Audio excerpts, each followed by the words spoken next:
Today we're going to talk about Texas Southern. Texas Southern managed 3 straight wins these past couple of days. These last 3 wins has allowed them to enter the NCAA tournament with a record of 14-20. So we're going to discuss what Texas Southern can do to keep this streak going and hopefully get a nice upset in the tournament. The first thing we're going to discuss is Texas Southern on defense, and they do a good job of turning their defense into offense via transition when a turnover occurs. So the first thing we're going to look at is their ball screen defense, their help, and then we're going to look at some different areas of their transition. So first, for their ball screen defense, they do a partial hedge, we'll see it here, where their big essentially comes out and tries to stop the ball and lets the original defender recover, and they help on the backside over here. So boom. But if they make a mistake and Arizona State in this situation turns it over, they are tremendous in looking for the opportunity and attacking on the fast break. Now moving on to the transition section, we'll see Arizona State turns the ball over here driving. So again, very soft. The defender will help in a situation only if he needs to. But as long as the original on-ball defender can get over this screen, this dude's just going to let him, he'll trust that defender to get back in position. Get under the screen, not over. In this situation, even though it was a missed opportunity and they did get the rebound, they still missed it. Texas Southern is going to look to push the ball in every opportunity, and that's a great outlet pass right there. We can see a similar situation in this clip. Defender or offensive player goes down for Grambling over here.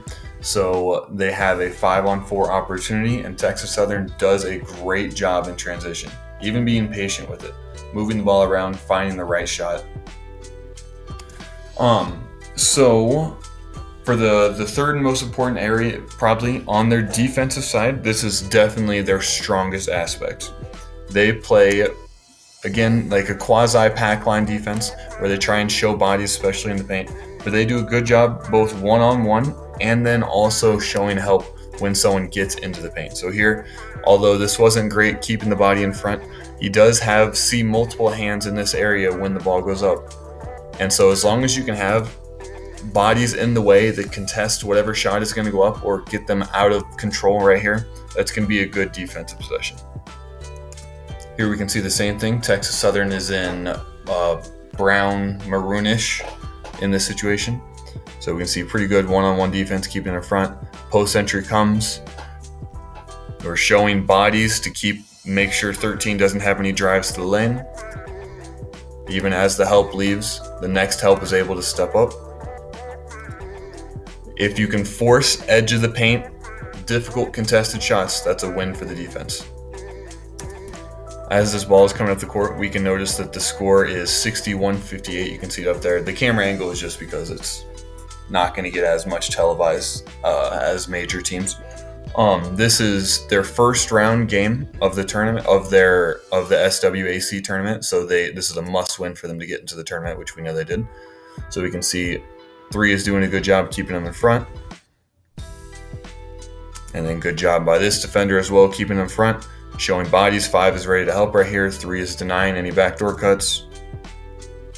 Boom, bodies come over, showing help right away.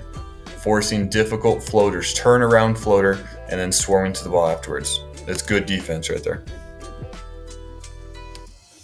Now switching to the offense side of the ball. This is definitely the part where Texas Southern struggles a little bit more, but they do some things very well. One of them is I like the way they enter into the post. We can see that there were several screens, curling off to let this man get free. And then also another back screen to allow a post touch right here. This post touch is fairly efficient for them. That's a good look right there. We can see another example of this right here, a few possessions later. Move the ball around. Postman does a good job making sure creating contact with the defender, making sure the defender doesn't have any arms in the way.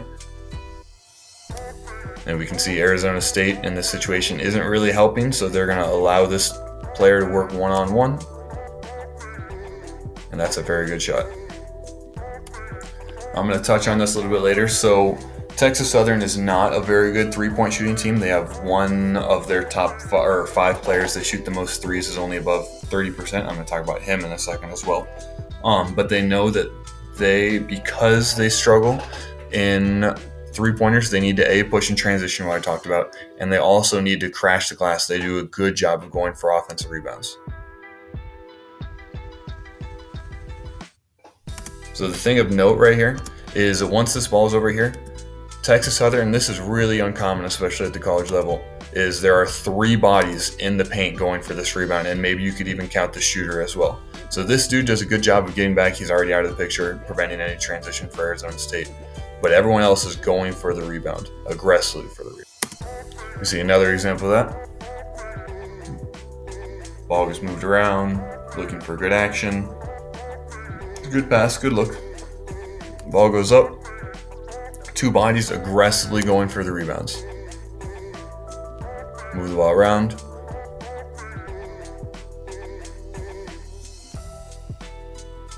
And second chance opportunities are deadly, especially when there are so few possessions in a tournament game.